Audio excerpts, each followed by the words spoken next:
जरूरी सूचना है आप सभी स्टूडेंट्स के लिए। स्टडी फॉर सिविल सर्विसेज का Android app Google play store में आ चुका है, उसको प्लीज तुरंत इंस्टॉल कर लीजिए। और अगर आप स्टडी फॉर सिविल सर्विसेज के सिर्फ ऐप से कोई भी कोर्स, कोई भी पीडीएफ परचेस करते हैं तो उसमें अप्लाई कूपन, अगर आप ज्ञान सर जो है आप उसमें अप्लाई करते हैं, ये कूपन कोड है, तो उसमें 20% फीस तुरंत माफ हो जाएगी। मतलब 20% डिस्काउंट तुरंत उसमें लग जाएगा। ज्ञान सर लिखना है, नॉर्मली ज्ञान सर, स्मॉल लेटर में है सब कुछ, कोई स्पेस नहीं, कोई कॉलम नहीं, सिर्फ ज्ञान सर, GYANSIR। इस तरह से अगर कूपन कोड लगाते हैं आप ऐप में बाई करने से पहले, जो अप्लाई कूपन वाले में आता है, तो 20% का डिस्काउंट तुरंत मिलेगा। वीडियो देखिए। नमस्कार दोस्तों, 10 वर्षों बाद भारत में एक बार फिर से विपक्ष का नेता होगा। तो एग्जाम में यहां से क्या प्रश्न बन सकते हैं समझते हैं अगले 5 से 7 मिनट में। देखिए, लोकतंत्र के दो पहलू होते हैं। लोकतंत्र का पहला पहलू है सत्ता पक्ष और वहीं दूसरा होता है विपक्ष। यहाँ पर हम लिख लेते हैं, सत्ता पक्ष पहला है और दूसरा है विपक्ष। सत्ता पक्ष प्रत्यक्ष चुनाव में बहुमत प्राप्त कर आता है, अर्थात जब प्रत्यक्ष चुनाव होता है जिसे बहुमत मिलता है वो सत्ता पक्ष में आता है, और जिसे बहुमत प्राप्त नहीं होता है वो विपक्ष में होता है। सत्ता पक्ष का प्रतिनिधित्व करने वाले काउंसिल ऑफ मिनिस्टर्स होते हैं, जिनका कि हेड प्रधानमंत्री होता है, और वहीं पर विपक्ष का जो प्रतिनिधित्व करता है उसे नेता विपक्ष या विपक्ष का नेता कहते हैं। देखिए, नेता विपक्ष या विपक्ष के नेता का प्रमुख कार्य होता है सत्ता पक्ष के कार्यों की आलोचना करना। देखिए दोस्तों, मजबूत लोकतंत्र के लिए सत्ता पक्ष का मजबूत होना जितना आवश्यक है, उससे कहीं ज्यादा आवश्यक है मजबूत विपक्ष का होना। अगर मजबूत विपक्ष नहीं होगा तो लोकतंत्र धीरे धीरे तानाशाही तंत्र में परिवर्तित हो जाएगा। तो अब नेता विपक्ष या विपक्ष के नेता को पहचान कहां से मिली, इसे आगे समझते हैं। तो सबसे पहले ये असंवैधानिक पद है, अर्थात संविधान में इसका कोई जिक्र नहीं किया गया। तो इसे पहचान कहां से मिलती है? 1977 में इसे पहचान मिला, और जब इन्हें पहचान मिला तो इन्हें वेतन आदि सब तय कर दिया गया। वर्तमान में अगर इनके वेतन की बात की जाए तो 3,30,000 का वेतन प्राप्त करते हैं विपक्ष के नेता या नेता विपक्ष, और इन्हें कैबिनेट मंत्री के समान का दर्जा दिया जाता है। देखिए, अब नेता विपक्ष में आएगा कौन, कौन बनेगा नेता विपक्ष? ये राहुल गांधी होंगे या फिर और कोई नेता होगा? वैसे अभी तक जो समाचार निकल करके आ रहा है, कांग्रेस कार्यकारिणी समिति ने राहुल गांधी को पत्र लिखकर निवेदन किया है कि राहुल गांधी जी नेता विपक्ष पद का कार्यभार संभाले। अब समझते हैं कि पिछले 10 वर्षों से भारत में कोई नेता विपक्ष क्यों नहीं रहा।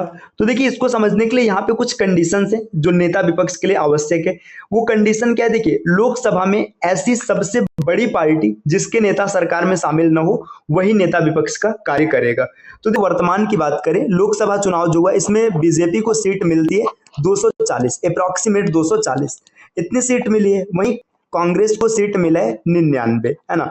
तो अब देखिए, यहाँ पर बीजेपी ये तो सत्ता में है, शासन में।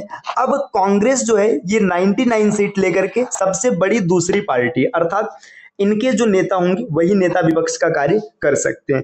तो अब ये समझते हैं कि ऐसा क्या था कि पिछले 10 वर्षों से भारत में नेता विपक्ष का पद था ही नहीं। तो इसके लिए प्रावधान किया गया कि नेता विपक्ष बनने की शर्त वही है कि उसकी पार्टी मतलब जो हारने वाली सबसे बड़ी पार्टी होगी के पास लोकसभा का 1/10 सीट होना चाहिए। अगर लोकसभा का 1/10 सीट नहीं होता है तो नेता विपक्ष का कार्य नहीं कर सकते, सहयोगी दल नहीं। जैसे देखिए, अगर आप देखेंगे भारत में तो इंडिया अलायंस जो है उसमें जो सबसे बड़ी पार्टी है कांग्रेस पार्टी है। कांग्रेस के अलावा भी और कई छोटी छोटी पार्टियां हैं, लेकिन उनके सांसद को काउंट नहीं किया जाएगा, अर्थात उनके सीट को नहीं माना जाएगा। यहाँ पर सिर्फ कांग्रेस की सीट को देखा जाएगा। तो अब देखिए, ये 55 सीट कम से कम होना चाहिए। क्यों होना चाहिए? क्योंकि जो 543 लोकसभा सीट है इसका 1/10 हिस्सा होता है 55। तो अब पिछले 10 वर्षों से ना कांग्रेस के पास 55 सीट से कम सीट आ रहे थे, इसी कारण नेता विपक्ष नहीं मिल रहा था। देखिए, यहाँ पर कुछ डेटा दिया गया। 2014 का जब इलेक्शन होता है तो कांग्रेस को कुल 42 सीट मिलती है। देखिए, 42 सीट ये 55 से कम है। इसी कारण क्या हुआ कि वहां पर नेता विपक्ष नहीं मिला। जो कांग्रेस का प्रतिनिधित्व कर रहे थे संसद में, मल्लिकार्जुन खड़गे जी, लोकसभा स्पीकर सुमित्रा महाजन उस समय थी, उनके सामने प्रस्ताव रखा गया कि मल्लिकार्जुन खड़गे जी को विपक्ष का नेता माना जाए, लेकिन उन्होंने नहीं माना। अब 2014 के बाद 2019 में जब फिर से चुनाव हुआ तो कांग्रेस को अब की बार सीट मिलता है 52। ये 52 सीट मिला। ये सीट फिर देखिए कम है 55 से। तो यहाँ पर भी क्या हुआ कि कांग्रेस नेता विपक्ष नहीं रख पाया। उस समय कांग्रेस का प्रतिनिधित्व कर रहे थे अधीर रंजन चौधरी जी, तो इन्हें भी नेता विपक्ष का दर्जा नहीं दिया गया। अच्छा, क्या ये आवश्यक है क्या कि 1/10 सीट या 10% सीट होना चाहिए? तो ऐसा आवश्यक नहीं है। अगर सत्ता पक्ष चाहे तो इससे कम सीट होने पर भी नेता विपक्ष का दर्जा दे सकती है। इसका उदाहरण देखा जा सकता है दिल्ली में, जहां पर केजरीवाल की सरकार, जिनके पास 70 में से 67 सीट होता है, फिर भी वो 3 सीट पाने वाले दल को विपक्ष के नेता का दर्जा देते हैं। तो ये पूरी तरीके से निर्भर होता है कि सत्ता पार्टी या सत्ता दल क्या चाहता है। देखिए, अगर सत्ता दल चाहेगा तो 1/10 सीट से कम होने पर भी विपक्ष का नेता ये पद बन सकता है, और अगर नहीं चाहेगा तो नहीं होगा। दोस्तों, और आगे बढ़ते हैं। देखिए, यहाँ पर अब ये बात करते हैं कि इनके अधिकार क्या क्या हैं। अधिकार देखिए, सदन में कमरा आवंटन में इनकी भूमिका होती है। जब कभी भी कमरे का आवंटन होता है कि किसको कौन सा रूम दिया जाएगा, तो इनमें इनकी महत्वपूर्ण भूमिका होती है।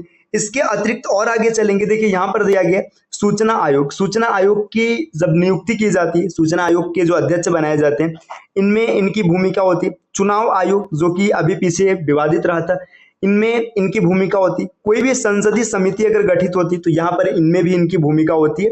दोस्तों, ये रहा नेता विपक्ष के बारे में। अब